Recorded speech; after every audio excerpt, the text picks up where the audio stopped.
Hello everyone, welcome back to Shruti IAS.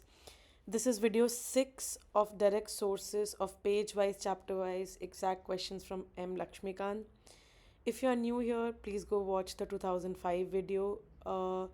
Just a short introduction, we are covering up 20 years of polity questions that have been asked in UPSC Prelims papers and marking those questions and the other options that are given in those questions in our Lakshmikant book, so that when we go back and revise from our books, whenever we are reading the chapter, we don't miss out on the parts which have already been asked in PYQs. This is a screenshot of my Lakshmikant book. I just mark it with the highlighter and just write the year the question has been asked in.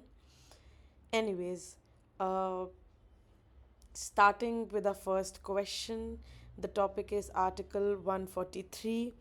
So the question is, consider the following statements. The Supreme Court of India tenders advice to the President of India on the matters of law or fact on its own initiative on any matter of larger public interest if he seeks such an advice. Point number 3, only if the matters relate to the fundamental rights of the citizens. This answer can be found in chapter number 26, Supreme Court, page number 292, under advisory jurisdiction.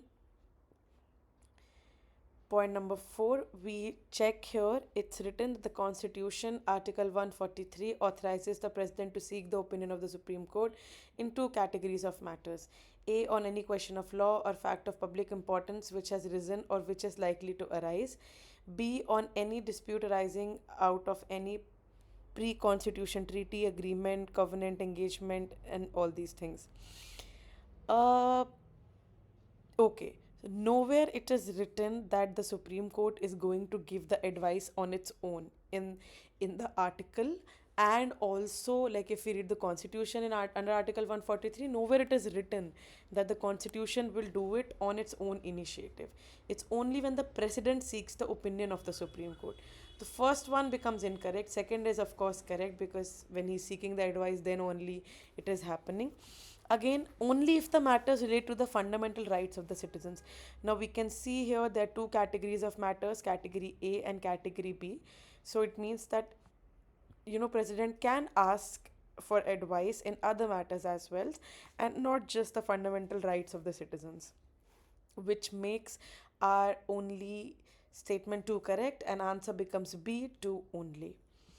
Coming to question number 2, the topic is Lok Adalats. Now, here, if you see, the question is with reference to Lok Adalats, which of the following statements is correct? Now, for point number A, Lok Adalats have the jurisdiction to settle the matters at pre-litigative state and not those matters pending before any court. We come to, for point number 1, we come to chapter 38, Lok Adalats, page number 376. Under point number 3, we check that the Lok Adalat shall have jurisdiction, blah blah blah, to arrive at a compromise or settlement between parties or disputes in respect of any case pending before any court, any matter which is falling within the jurisdiction of any court and is not brought before any court. Thus, the Lok Adalat can deal with not only the cases pending before a court but also with dispute at a pre-litigation state. So, statement A becomes incorrect because for both cases it's true, not just for pre-litigative state. Again, coming to point number, just a second. Okay. Let's see the point number C first. Every Lok Adalat consists of neither serving or nor retired judges and not any other person. So for this statement, let us check the same page, it's the same chapter, page number 375. Under point number 2, we can check that every Lok Adalat organized for an area shall consist of such number of serving or retired judicial officers and other persons of area as may be specified with the agency organizing such a Lok Adalat. Generally, a Lok Adalat consists of a judicial officer as the chairman and the lawyer, advocate, and a social worker as members. So, which is pretty clear that it's not just retired judicial officers. There's like other lawyers and other social workers also as members. So statement C becomes incorrect too. Now coming to point number 2. Now Lok Adalats can deal with matters which are civil, not criminal in nature. Okay.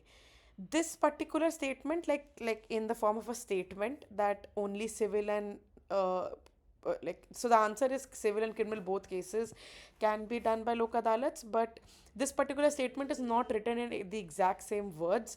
It's not directly written like in the words in Lakshmikant, but what is given, let us discuss that.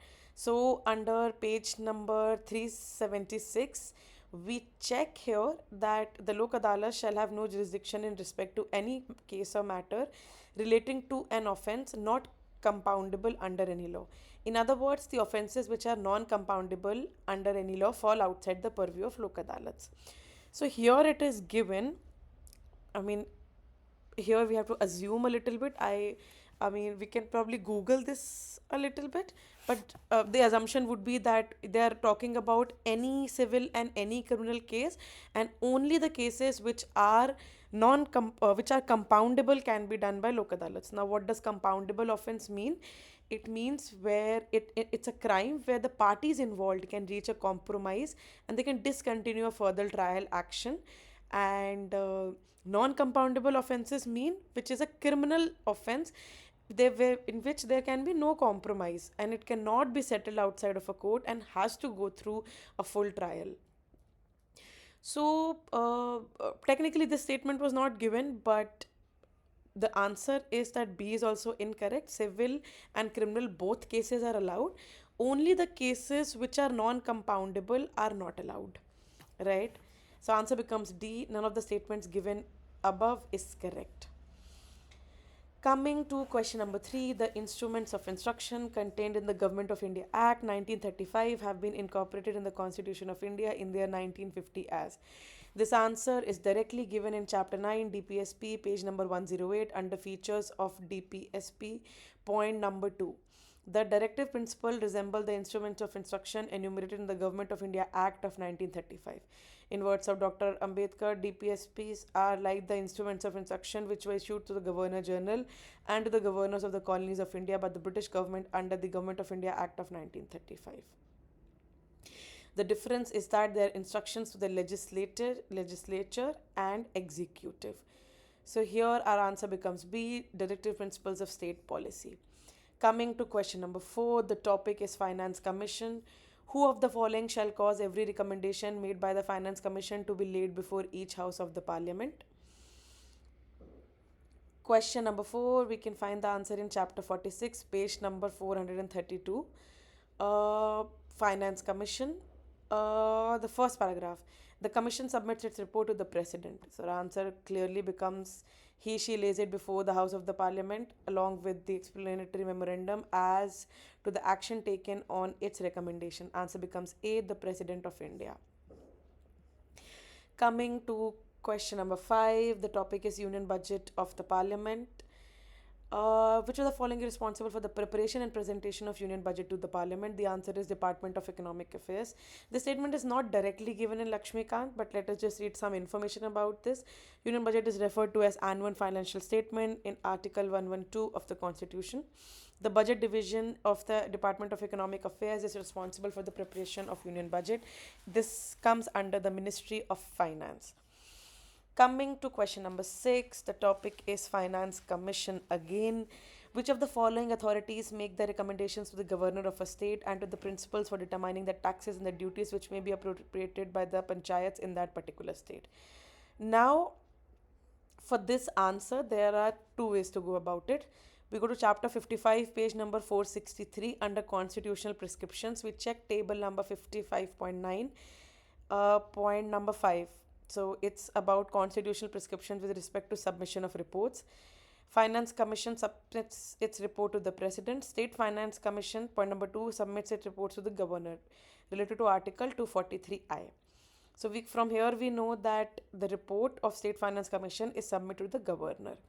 Now the other way to go about this question is in chapter number 30, Governor, page number 317, point number 10 under legislative powers. She lays the report of the State Finance Commission the State Public Service Commission, blah, blah, blah, in front of the state legislature. So basically, they're telling us that the governor lays down the reports in front of the state legislature. Okay. Coming to chapter 46, Finance Commission, page number 431. Here we know that under the functions, we can see here the measures need to augment the consolidated fund of a state to supplement the resources of the panchayat and the municipalities in the state on the basis of the recommendations made by the State Finance Commission. Okay. So here we come to know that State Finance Commission makes the recommendations for panchayats, and here we come to know that governor is the person who presents the report to the state legislature, which is given to him/her by the State Finance Commission. So our answer becomes B, State Finance Commission. Question number 7. The topic is consumer disputes redressal. With reference to the consumer dispute redressal at district level in India, which one of the following statement is not correct? Here, let's start with the correct answer first. So, point number 3 is correct. The district forum entertains, sorry, I'm really sorry. The answer which is not correct. So, point number C is incorrect. The district forum entertains the complaints where the value of goods or services does not exceed 50 lakh rupees. Now, for this point, we come to page number 372, chapter 37. Consumer commissions. Here under point number 2, jurisdiction, we can see here the district commission shall have jurisdiction to entertain complaints that the value of the goods or services paid as consideration does not exceed rupees 1 crore, but the central government may prescribe such other value as it deems fit. Accordingly, in 2001, this limit was reduced up to rupees 50 lakhs. So now in 2010, this statement was incorrect because the limit was 1 CR. Technically, today this becomes a correct statement because in 2021, this has been amended. Now coming to the other points, which all of which are correct points. Coming to point number D, a complaint in relation to goods or sold or any service provided may be filed with the district forum by the state government as a representative of the interests of the consumers in general. Now this is a general definition of the consumer dispute redressal. This is not given in Lakshmikanth directly. After doing a bit of research, I came to know that this statement is correct. For statement A and B, these two are given, right? For statement B, we come to the same chapter 37, page number 369 under composition. We can check here in the last paragraph, out of 11 members, at least one of the members shall be a woman. So this is correct that one of the members shall be a woman. For point number 1, a state government can establish more than one district forum in a district if it deems fit. Now this is again not directly given word by word in Lakshmikanth, but we can still see like some reference to it in chapter, again same chapter, page number 372 under composition of district consumer commission. Last paragraph we check. The state government may rules for salaries, allowances and other terms and conditions of the service of the president and the members of the district commission. If there's a vacancy, a member of the district commission, then the state government may direct any other specified district commission to exercise the jurisdiction in respect of that district also. Again, this is some information given regarding to what states can do for the district commission. This statement is not given, but after further research, I've come to know that this statement is also correct. So our answer here becomes C, but technically this is true for today, as in 2021, the limit has been reduced to 50 lakhs. Coming to question number 8, topic is DPSP and fundamental rights. Now this question, so this 2010 paper had a lot of current affairs related questions which are not really directly given in Lakshmikanth, but we're going to do them nonetheless. Here the question is, with reference to Constitution of India, consider the following: fundamental rights, fundamental duties, DPSPs, which of the above provisions of the Constitution of India are fulfilled by the National Social Assistance Program launched by Government of India. Now here the answer can be 3 also and 1 and 3 also. I'll explain. More preferable answer is 3 only, but 1 can also be correct. How? The National Social Assistance Program, started in 1995, carries National Old Age Pension Scheme, Family Benefit Scheme and Maternity Benefit Scheme. Now these are all our DPSPs given in our Lakshmikanth book. We can read up the DPSPs and we know that these fall under the purview of DPSP. So 3 becomes definitely correct. Now, 1 can also be correct. How? Because the criteria to right to life under Article 21 of the Fundamental Rights can be taken as true. But directly, though, the answer is DPSP, but this can also be a correct answer. Fundamental duties do not talk about any of these sort of schemes for any of the citizens of India, so fundamental duties becomes an incorrect answer. Coming to question number 10, the topic is scheme. Not really relevant to us, but let us just read it once. With reference to the National Rehabilitation and Resettlement Policy of 2007, consider the following statements. The policy is applicable only to the person affected by the acquisition of land or projects and not to the involuntary displacement due to any other reason. The statement is incorrect. On doing further research, they are applicable. Like any sort of displacement is there, any other reason is also applicable. The policy is formulated under Ministry of Rural Development. See, these are all the questions that were given in 2010 paper. 2 or 3 questions were not really related to core polity, but we've still done those. One more thing I wanted to clarify regarding this question. So here I did say that we can assume that civil and like criminal both cases are there. But see, as it is not given in Lakshmikant, it's better to do a Google search and actually read up on certain things like this. So let's not assume, and we'll Google it. And once we Google this, we come to know that Lok Adalats can deal with both civil and criminal matters.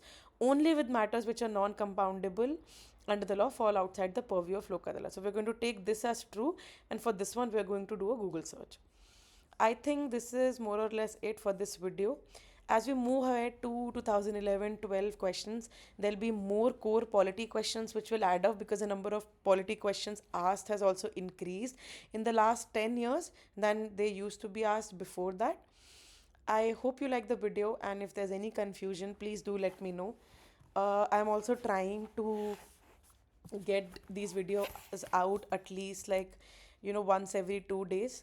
So I hope we can do this like for the entirety of December, and we wrap it up before December, like we wrap it up till 2024 by December. Thank you so much for your time. I hope you had a good time.